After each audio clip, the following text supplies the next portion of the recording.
and welcome to Red Clay This Month, the show that brings to light important educational issues that affect students at the Red Clay Consolidated School District here in Wilmington, Delaware. I'm Dr. Judith Conway, and I am the Supervisor of Unified Arts here at Red Clay, and I'll be your host for this show. Now, on today's show, we're going to discuss Red Clay's move to a new standards-based report card system in the elementary school. We'll tell you what they are, where we are in the process, and what benefits they offer to students and families. So, let's jump right in. I'd like to please welcome, you to help me please welcome my first two guests, Dr. Amy Grundy, who is the Director of Elementary Schools here at Red Clay, and Linda Ennis, who is the Principal at Cooke Elementary School. Welcome.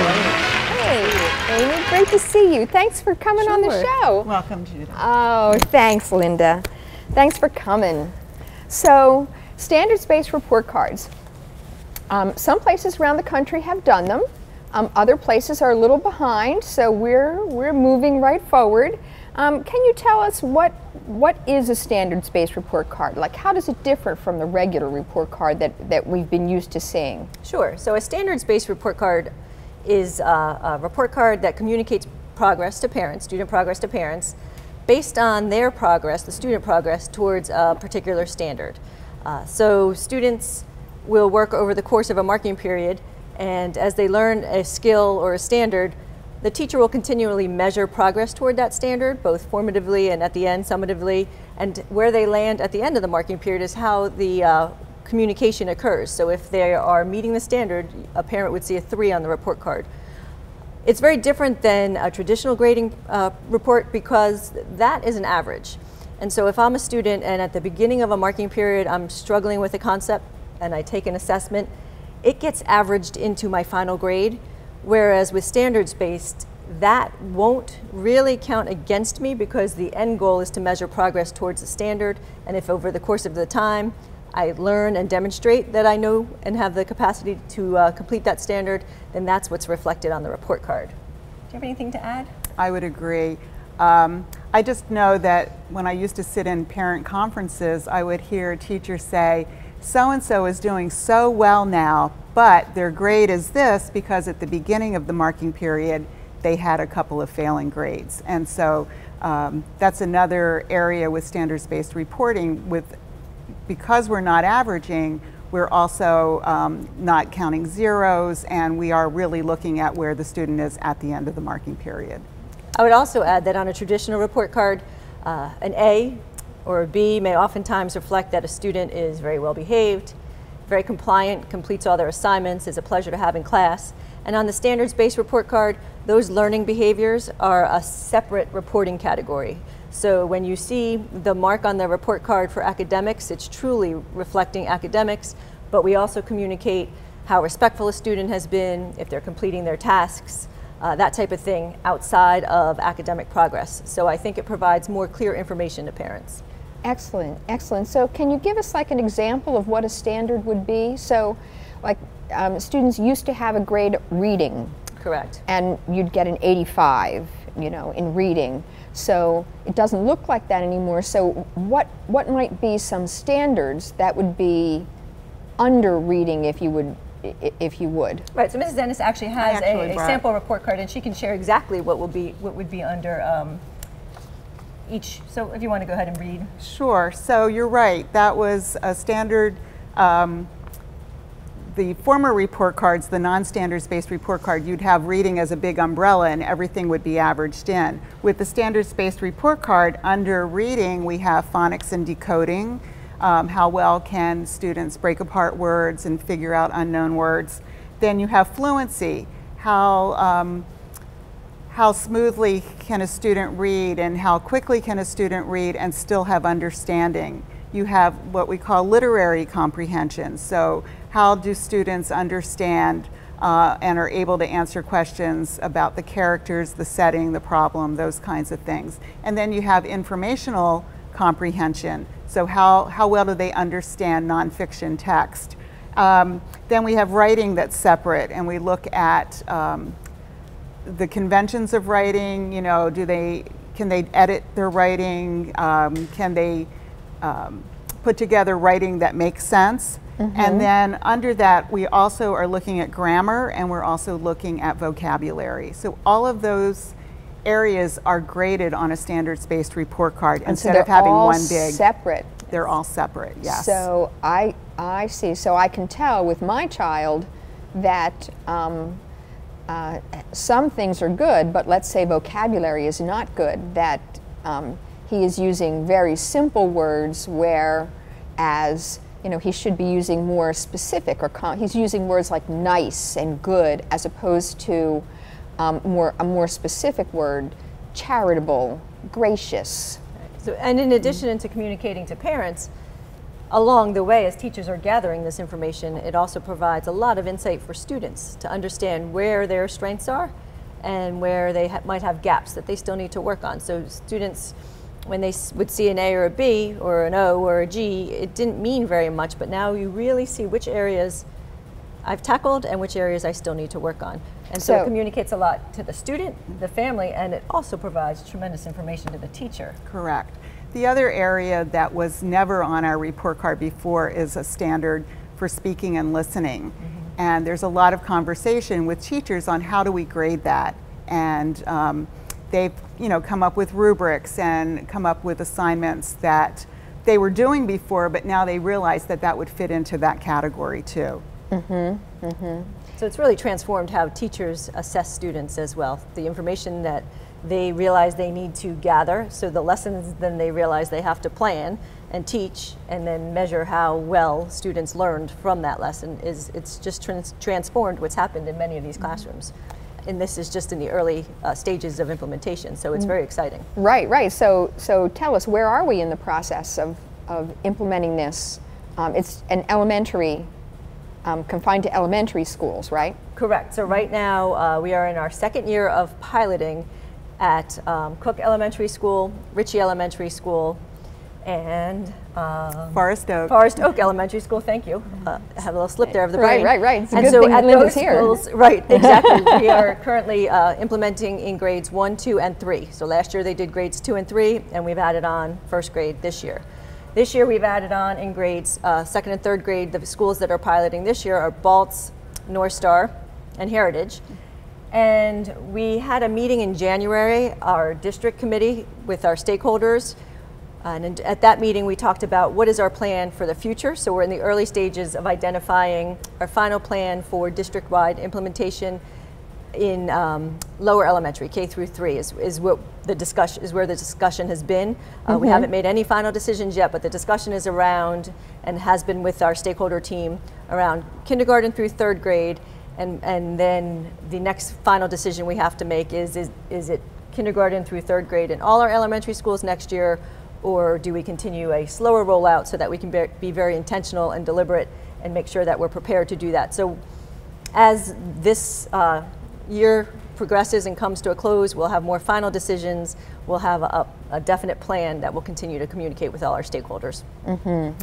One of the things that we did this year was we matched up schools. So we had the 3 schools who piloted last year, and now they are matched with the 3 new schools. Oh, so every new school has a partner school. Has a partner, yes. Who has been through it. Right, so our intention is to build capacity among our teacher leaders so that when it does come time for district rollout, that we are armed and prepared with teacher leaders who have the skill and the knowledge and the confidence and the capacity to help us roll it out district-wide. And we have some wonderful teacher leaders who have really been instrumental in rolling it out thus far, and can't praise them enough. Excellent. And I have to agree with you. I know in the areas of art and music and library, that are some of the things that I'm in charge of, that I've had teacher leaders step up and develop rubrics, and we talk about projects differently and them doing common projects, and it's really pretty spectacular to see. So you've been seeing the transformation in practice as well. I have wonderful. Indeed, and how teachers specifically approach standards-based grading is different than just doing that average. And I agree in terms of, why should what I do when I'm first learning a skill, like, let's say something in music, I'm first learning to read notes. why should my inability, because I haven't had enough time to practice Correct. it, why should that count against me in the long run? If by the end of the marking period or the end of whatever the time frame is I'm supposed to have learned this, I can do it, well then I can do it. Right. I think one of the challenges and the adjustments as we do roll it out will be for parents to and teachers to have a little bit of a shift in the way they view grades. There is no comparing a 1 to a D or an F and a 2 to a C and a 3 to a B and a 4 to an A. They're very different. It's like comparing apples and oranges, so you really can't do it. So when a parent sees a 3 on the report card, which means meeting the standard, that is the expectation. That's a good thing. So a 4, which you would assume parents would want to see a 4, is really going to be a rare occurrence because it's a student who's not working on the next grade level, but has a very deep understanding of the standard and is able to apply it in multiple contexts and use it differently than the expectation as written in the grade level standard. So they're very different than A's and B's, and so it's going to be very important that we communicate and provide some training to parents to understand what the differences are so that they're not confused and thinking, oh, a 3, my student has straight B's. That's not the case. Right, right, right. Not equivalent. Yeah, Correct. absolutely, absolutely. So Cooke is one of our leaders in terms of standards-based grading. What feedback have you gotten from teachers and family members and students? I would say overall the feedback has been positive. Our teachers say that they know their students better than they ever did. Oh, nice. I think that our parents feel like when that report card comes out, there aren't any surprises because, first of all, the work has been coming home. They see the progress that their child is making. It certainly has made our parents more aware of the standards and exactly what their child is being graded on. I feel like we get a lot of participation at conferences. Not that we didn't before, but there's just some really good conversation happening, and I know that some of our teachers have actually extended their conference time because they knew that they had more that they needed to share with parents. So I think overall it's been positive. I would say the parent conference is a critical piece of the equation, and that will be the primary training ground for parents. That Gotcha. individual conversation with a teacher, it's our intent and our hope that that is really going to help parents to understand exactly what I'm looking at. So the first marking period, some parents were shocked and confused, but once the conference happens, they have more clarity. And so while we introduce it at back to school night and PTA meetings, the real training ground and the real impact happens at the conference when they sit side by side with their student's teacher. I would agree. The other thing is that the teachers, I think, are doing much more collaborating. I know that one of our teams, they actually, on grading day, they sit down together and they work through their report cards together because they're still looking at student work or looking at even a series of grades and trying to figure out, is this more a 2? Is this more a 3? So there's much more conversation about the whole grading process. They've developed common assessments, they've developed rubrics, so there's a lot more collaboration. Which then enhances consistency, which is one of the end goals as well. So perhaps an O or an A in my class would be very different than it was in Miss Ennis's class, but with the standards-based grading and us measuring progress against standards, it increases consistency across grade levels, across the district in what it means to meet a standard. So that's another positive benefit of this transition. Excellent, excellent. So I see that as a huge advantage as well, so that no matter what school your child goes to, you're assured that, I mean, the standards are the standards, that the instruction is going to be towards those standards so that your child can decode words and actually read and read with fluency, that those are things that are going to be practicing, that's going to be happening in class so that they can be reported. Absolutely. So we've talked about report cards benefiting families, if I can speak. Is there anything that that you haven't mentioned, or some advice that you would give parents when they're looking at this this standards-based report card? I think it's important to mention that in addition to the numerical grade report, that teachers will also give narrative, so that there'll be some narrative to support why the particular 3 or 4 was earned, but that's so that there's that piece in addition. And so with the parent conference, the narrative, and the feedback broken out by standard, it really does provide a lot of information. It does, and I think another important piece of it is to know that for each subject, there is the what we call the learning behaviors are broken out. And so it really is kind of eye-opening, because sometimes students do act differently in math class than they act, say, in reading class. And so it really opens up an avenue of conversation. What's going on in that class that's not going on in this other class, and why is there a discrepancy?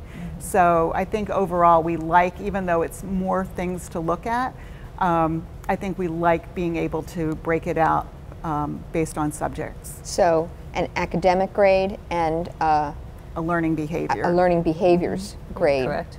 You know, how well they follow the rules, how well they respect each other, respect tools that they might be using in class, and things like that. Yeah. Excellent, So excellent. It really is good stuff.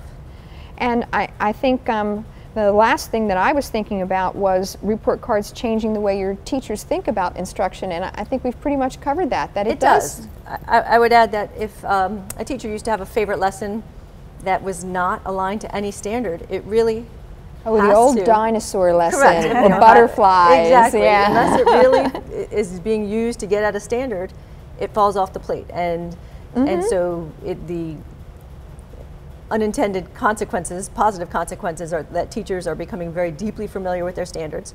They're really being deliberate in identifying which lessons that I've taught align and which ones really have to fall off the plate. So it really, as we mentioned earlier, has been transformational. And as we, in our strategic plan, have a goal around building a strong foundation, it's going to consistently across, again, classrooms and schools, help us to build that strong academic foundation for each one of our students. So it's an important piece of our strategic plan as well. Excellent. And I definitely agree. Teachers have a much deeper understanding of the standards. The standards have been with us for about 5 years now. But I think the really great part of it is they're talking about it together, and they're not trying to interpret these standards in isolation. Excellent. And one last thing I would add is, as we're in and out of classrooms, and Miss Ennis and I are in classrooms together sometimes, it's incredible to watch how intently and serious teachers are taking this, and that they're really adjusting how they're assessing and thinking about what I need to hear from my students and see from my students for me to, with confidence, say that they're meeting the standard, or they're well on their way to the standard, or they're not there yet, and then they own, so what do I need to do? Gotcha. And so it's been kudos to the teachers. Obviously the success of this initiative rests on their shoulders, and they have really taken it and run with it. So absolutely, I absolutely agree. I know I can say that with experience from my teachers as well. And it's been a lot of work. Oh yes, yes, it has. Work. It has been a lot of hard work. Well, thanks for sharing that information. Thank you for having us with today. us. Yeah. It really sounds like, although some people are uncomfortable with change. Correct. Let's face it, most people are uncomfortable with change. That this really is a change for the good, and it's going to provide families with much more specific information about their child's progress. Absolutely. Well, thank you. So, thank you. We're going to take a short break now, and be sure to come back though for our next guest.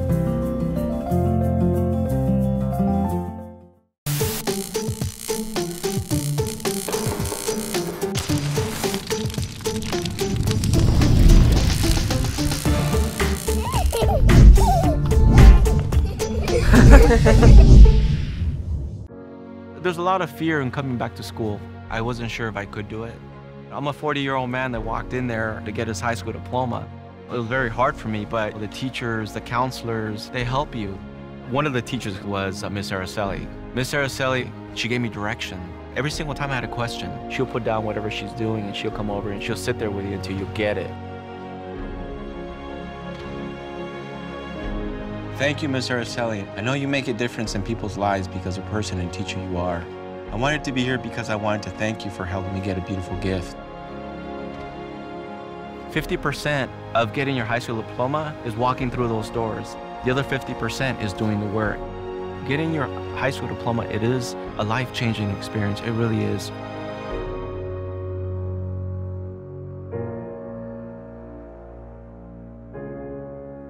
Find free adult education classes near you at finishyourdiploma.org.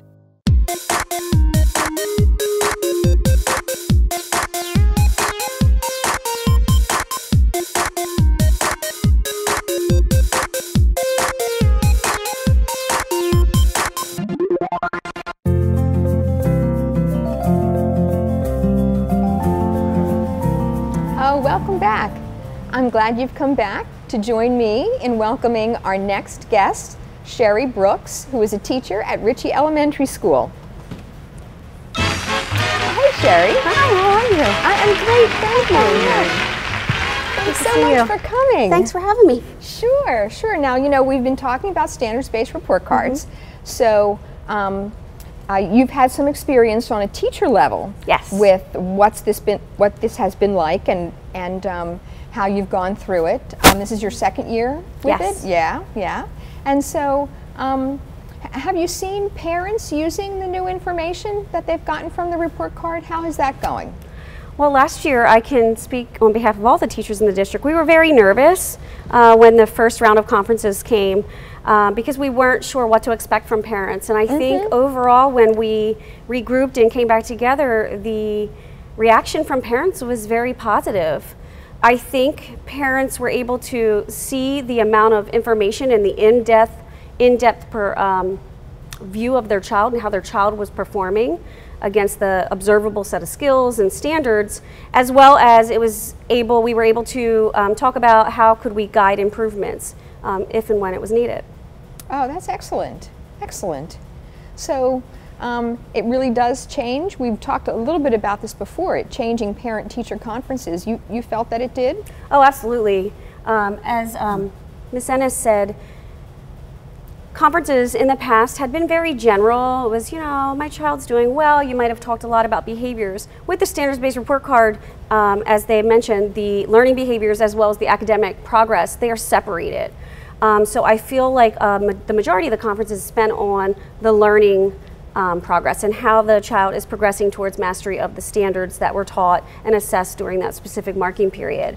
A typical conference, the parents would come in and we would review obviously the report card and what the report card entails. It looks very different than what they're used to. The report card turns out to be anywhere between, would you say, 2 to 4 pages? Correct. I was going to mention that. That's what's very different about it. It's longer. We were really worried that it wouldn't fit in the envelope, but it did. So, so parents come in and, you know, we have a copy of the report card and we kind of go through, and the first parent that I asked something to, she was like, I love it. She's like, it's so much information, it's very detailed.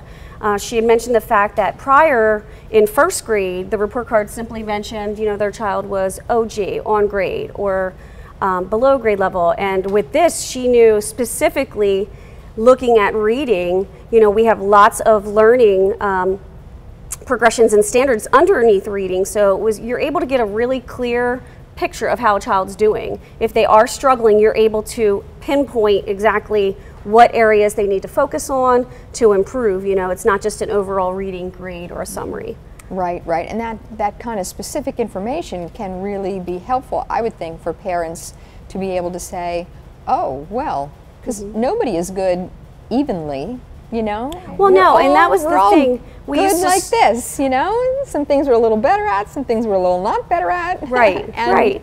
And I think before, teachers would struggle with, do I put, you know, the satisfactory or the on grade level, or, you know, what determines it? What weighs more heavily when you're looking at the components of reading and effective reading instruction or literacy instruction? You know, do you weight the comprehension aspect more than the fluency or the phonics and decoding, and at what point? And I think standards-based grading in the report card pretty much eliminates all of that opportunity for teacher discretion. I mean, we have rubrics that have been designed, so a lot of the parent-teacher conferences we look at the certain work samples that the child has done and the data that the teacher has gathered throughout the marking period, and we actually share the rubrics with the parents at that time. So if their child was at a level 2 progressing toward proficiency of a specific standard, we can actually sit down and say, this is what a 3 looks like. This is what your child needs to do in order to meet proficiency of this specific standard.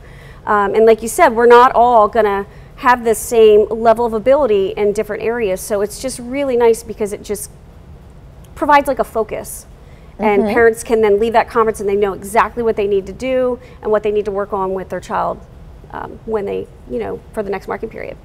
I would say one of the most important pieces of feedback we got from teachers was that the report card matched what they were teaching. Oh, excellent, excellent.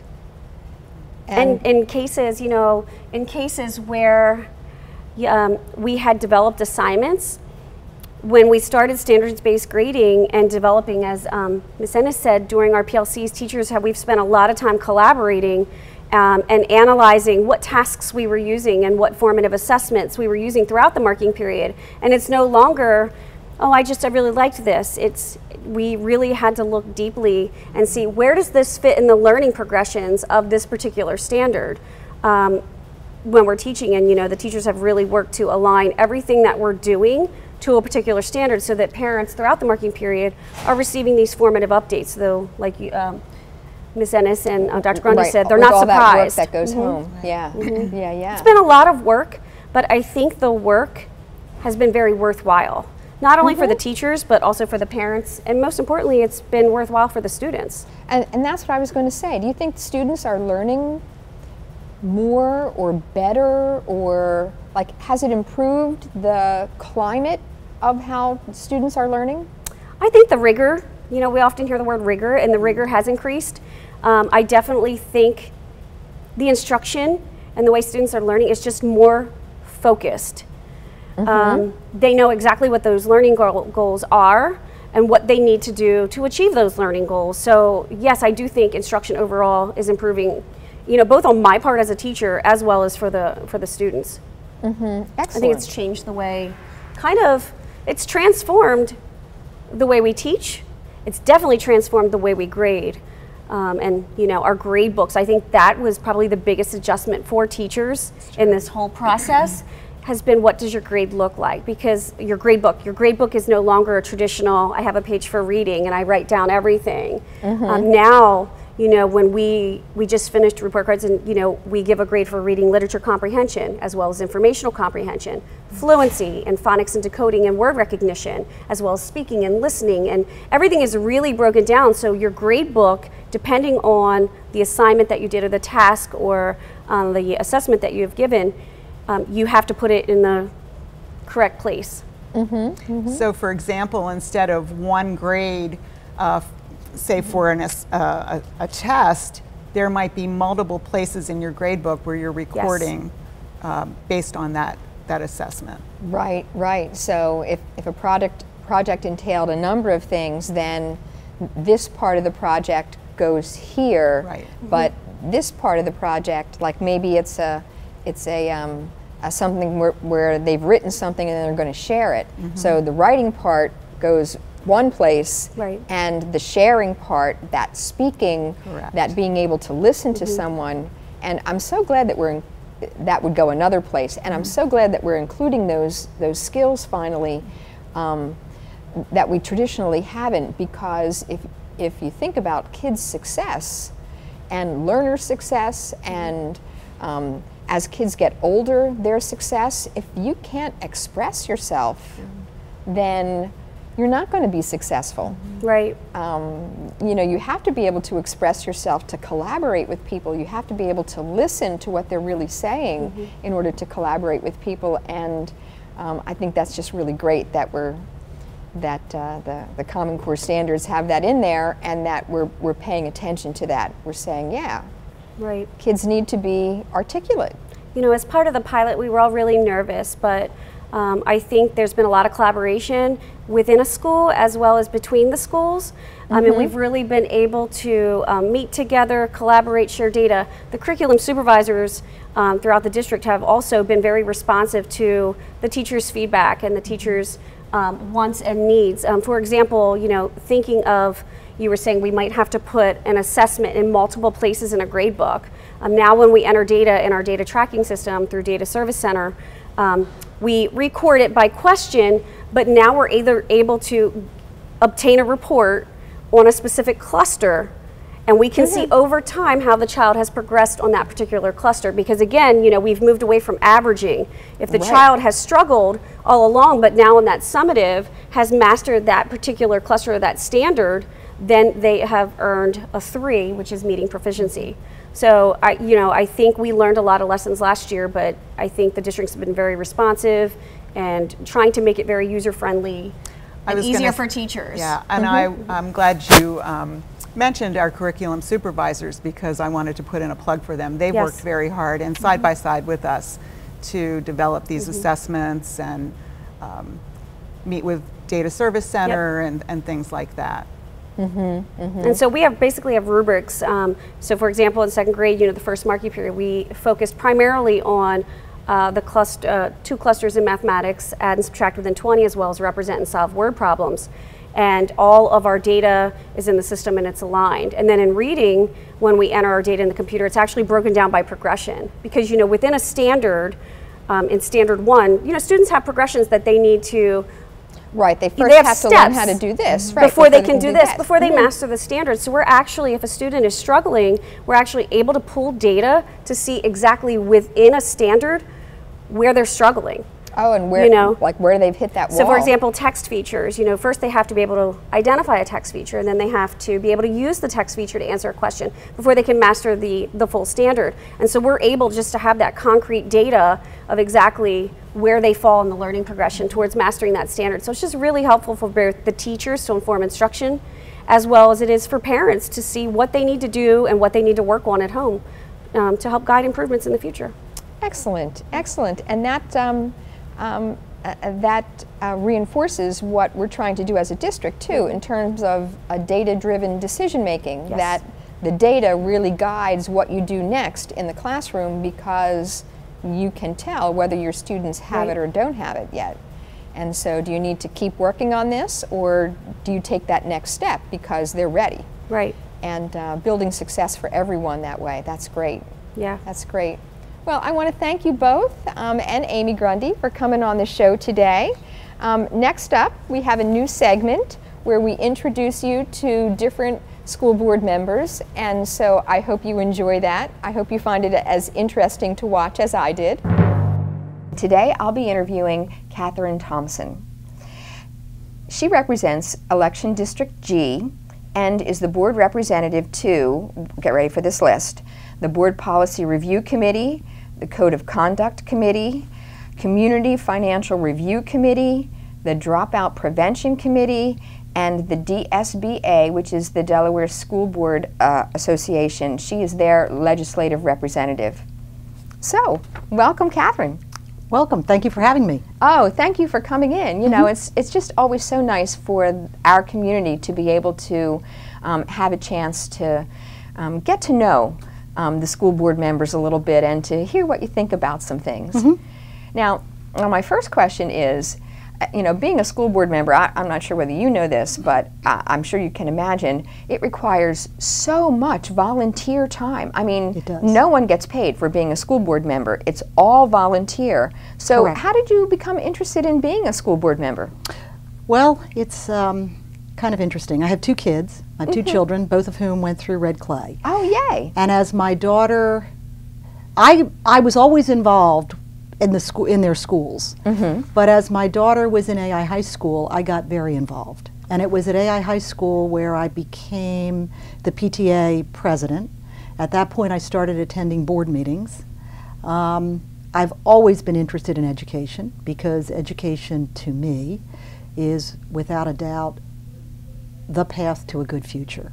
And I think the United States of America, I think a big part of the the wonderfulness of our country is the fact that every child has the right to a public education. And so that led me into issues with the school board, and I ultimately, Beck Becknell retired, and I decided to run in his place. Oh, very nice. Very nice. And I've been on the board now, I think I'm in my 8th year now.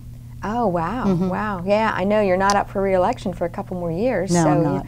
We'll No, I'm not. Thank goodness. So we'll have you around for a little while longer at least, and then you'll make your decision for continuing on. Now, a school board can play a lot of different roles. So where do you see an individual school board member having the most impact?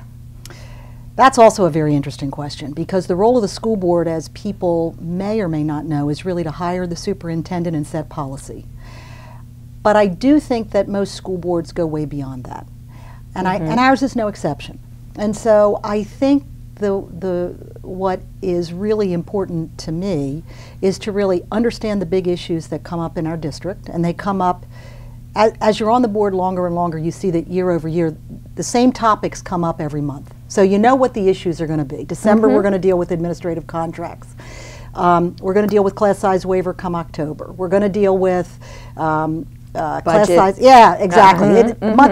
And so once you understand the cycle, and you can kind of begin to delve into the issues, I think that's when you can have the most impact. And the way to have the most impact, obviously, is to get to know the administrators, and also to get to know fellow board members, and try to get people to understand or see things look at things a little bit differently.